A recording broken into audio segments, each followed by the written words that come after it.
Chaque histoire de vie est une histoire sacrée. Bienvenue sur la chaîne Pépites de sagesse. Je vous ouvre mon coffre au trésor.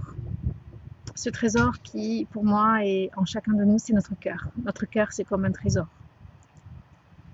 Et je vous invite à ouvrir le vôtre.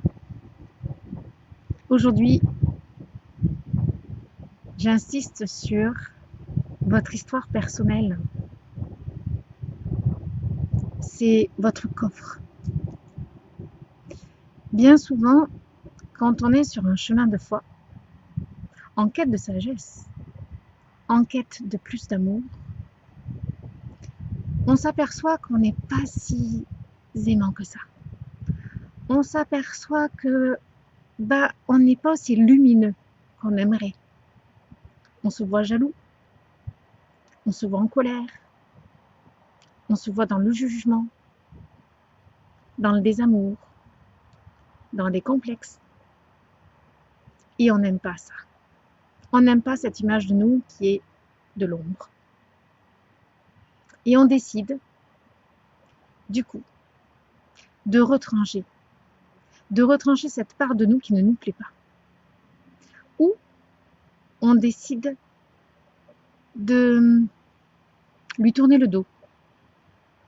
Il y avait cette image qui était que, quelque part, certaines personnes disent que on repart à zéro. On tourne la page. Je préfère tourner la page. Parce que ça veut dire que l'histoire précédente, elle donne du sens à la page que l'on va écrire. Tourner le dos, c'est bien dommage parce que c'est comme si on faisait machine arrière, demi-tour. On est appelé à avancer comme des pèlerins et plus on avance, étrangement, plus on entre en profondeur dans notre histoire. Pas pour revisiter les souffrances pour les souffrances, pas pour mettre en avant ce qui ne nous plaît pas, non, pour mettre de l'amour et de la lumière là où il n'y en avait pas.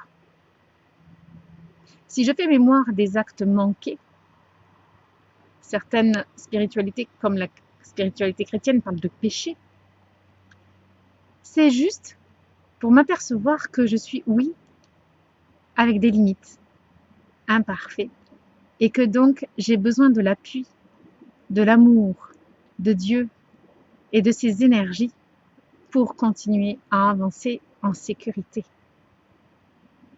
Ce n'est pas pour me moraliser, c'est pour me libérer et mettre de la lumière dans ma vie.